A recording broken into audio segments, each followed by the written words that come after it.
It was Barbenheimer weekend. Yes, I went to see both Barbie and Oppenheimer on the same weekend. It was great going to the cinema a couple of times. Really good experience, and I don't want to waste any time. I just want to get straight into these reviews. Let's start off with Barbie. Now, I know this break was a surprise, but I am not the target demographic for this film. I don't think I've even held a Barbie doll in my life. They're not some things I hate, but they're not things I love either. They're just fun dolls to me that kids, mostly girls, could enjoy. And I just respect that, to be honest. So when I heard there was a Barbie movie coming out, I literally had no excitement. I wasn't dreading it, but I also wasn't excited for it either. I just thought, oh, it could be a solid, fun movie. But believe me when I say this, this movie is actually pretty great. I can't believe I'm actually saying that a Barbie movie was great. This movie does a great job of being fun for kids, but also entertaining to adults and older audiences as well. It sends messages of, don't give in to societal pressures, just be your own person, live the life that you want. And I think that's a great message to send, and they send that very well through its characters. It also explores things such as the patriarchy as well, and how that's affecting society, and how men seem to want to live up to it. It's inspiring men to do the wrong things, in a sense.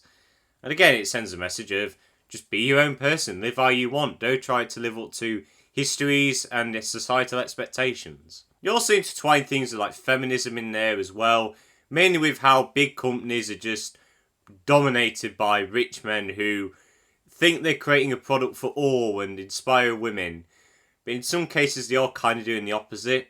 And this is one thing that I liked about this movie. It made fun of itself. At every opportunity, this movie seems to mock the Barbie product, mock Mattel, and it just created some great humour. The humour in this was actually really funny. I found myself laughing so many times, and I was genuinely surprised to see how non-kid friendly most of the jokes were. Barbie and Ken literally talk about vaginas and dicks in this. In a Barbie movie. Are you kidding me? There's also some very self-aware humour, especially breaking the fourth wall humour.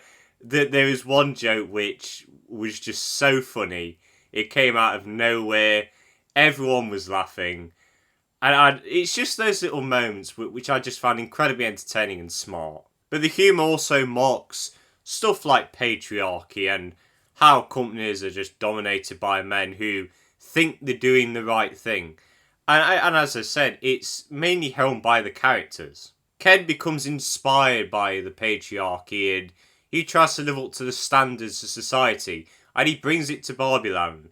But Barbie doesn't want to live by that. She wants to try and live her own life, in a sense. She just wants everything to be perfect, but over time realising what Ken has done and what these societal pressures have done and the patriarchy, she realises that there is some good things about this world, but there's also bad things about it, but maybe that's a good thing. Maybe it can make you relive or live some new experiences.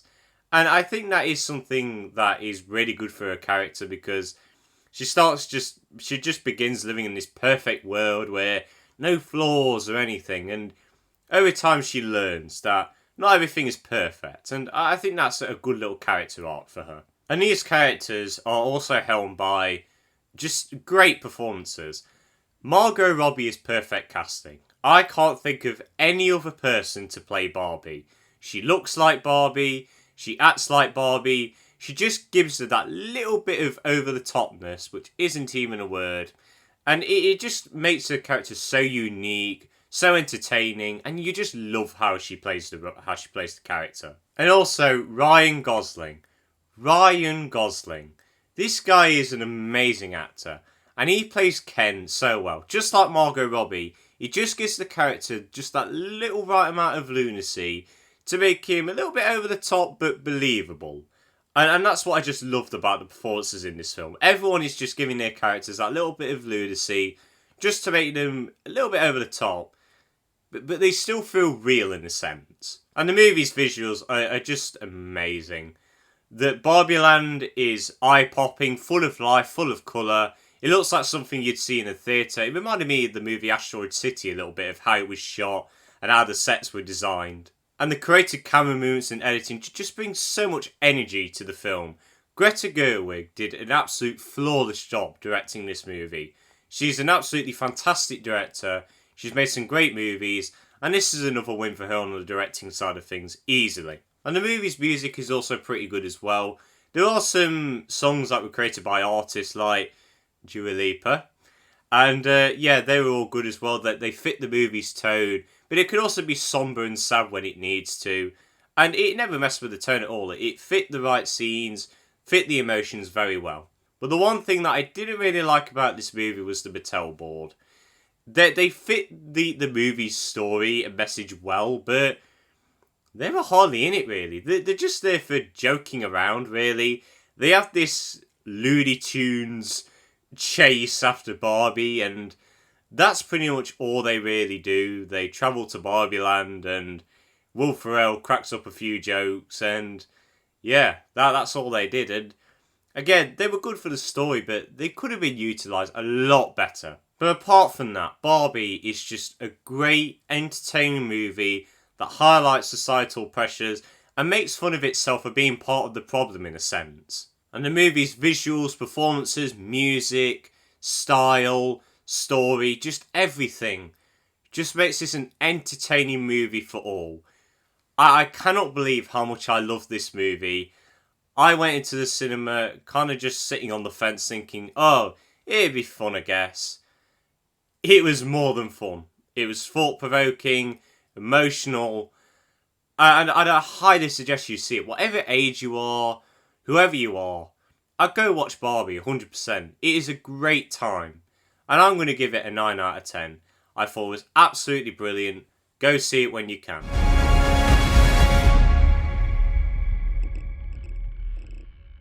Now, Oppenheimer was one of my most anticipated films of 2023. Christopher Nolan has directed my favourite movie ever, The Dark Knight, and he's directed many other amazing movies.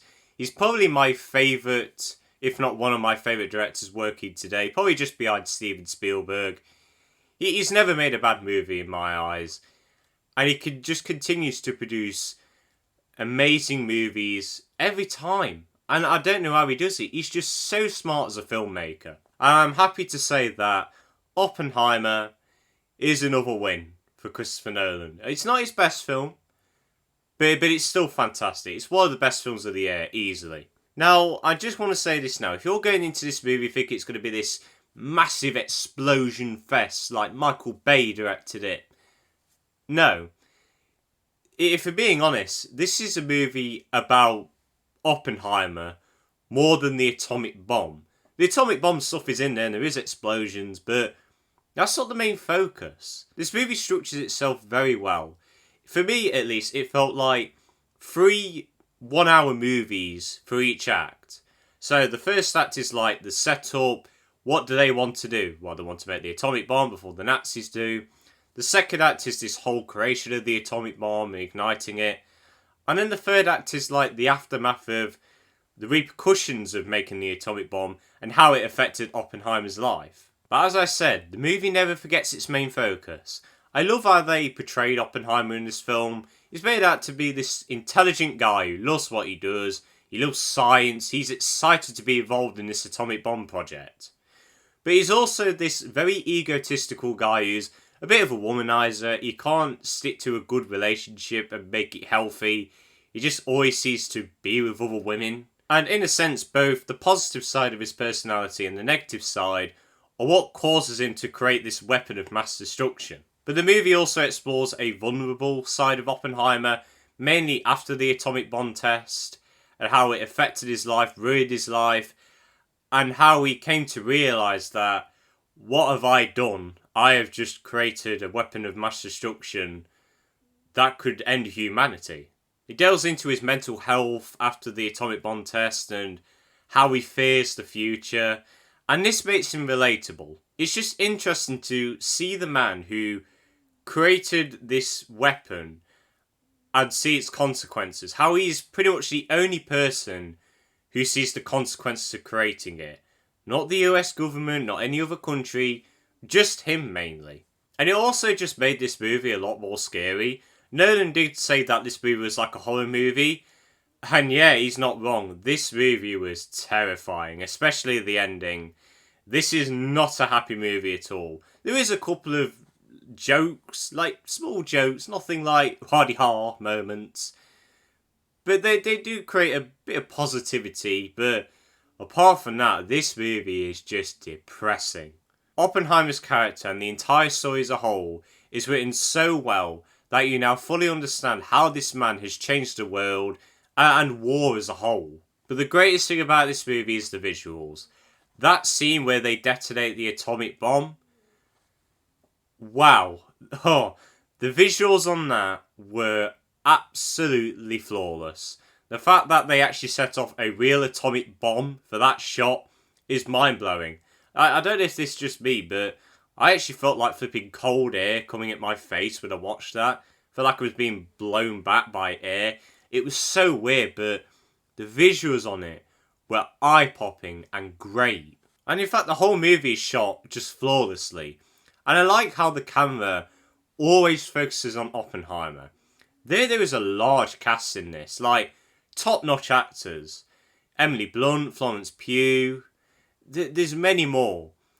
And they're all in the background pretty much. There's these many scenes where Oppenheimer is getting interviewed and Emily Blunt is just sitting in the background and we're not even focusing on her. She's all blurred out. This is not an upcoming actress or anything. This is Emily Blunt we're talking about. It just shows the power that Christopher Nolan has on this industry and how people want to work with him so bad because they know how successful his movies can be and how great of a filmmaker he is. And this is why I have a lot of respect for this man. But of course I can't talk about this movie without mentioning the performances. Cillian Murphy in this, I pray to God he wins an Oscar. I pray he does. Because he was absolutely amazing in this film. This is a case where I see the character on screen, not the actor playing him. I don't see Scarecrow or anything like that, or the guy from Peaky Blinders. I see Oppenheimer.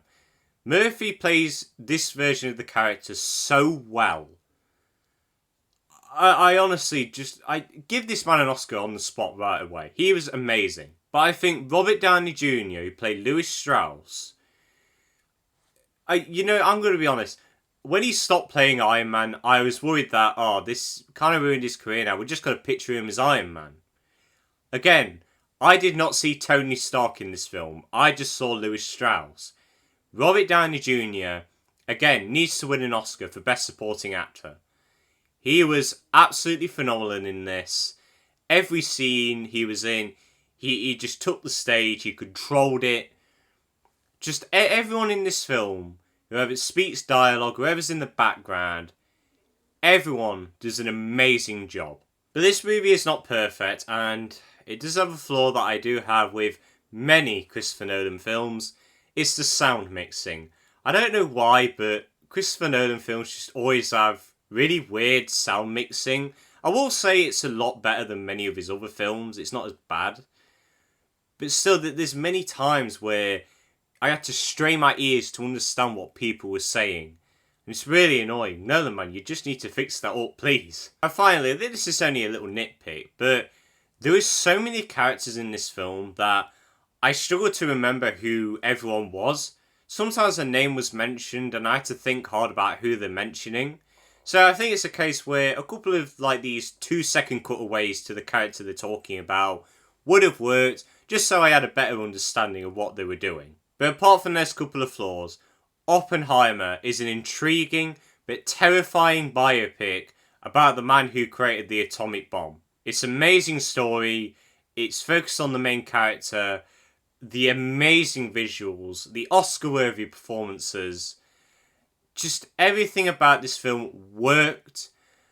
And it's a film that's meant to be seen on the big screen. Whenever you can, go watch this in a cinema. Go watch it in IMAX, whatever. It needs to be seen on the big screen.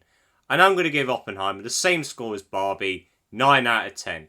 Absolutely phenomenal, once again from Christopher Nolan. And yeah, guys, that is my review of Barbenheimer. Two amazing movies. One that surprised me so much, and one which I knew was going to be great, but I kind of liked it more than I thought I would. Just go see both of these movies when you can. Go do a Barbenheimer weekend. It's great for the industry. The two amazing movies that need to be seen. Please, go treat yourself. Go with your girlfriend. Go with your wife. Whatever. Just go with someone and enjoy them. And guys, that is the end of this video. I hope you all enjoyed. If you have seen any of these films, let me know what you thought of them down in the comments. Always love to hear your thoughts. Have a good day. See you later.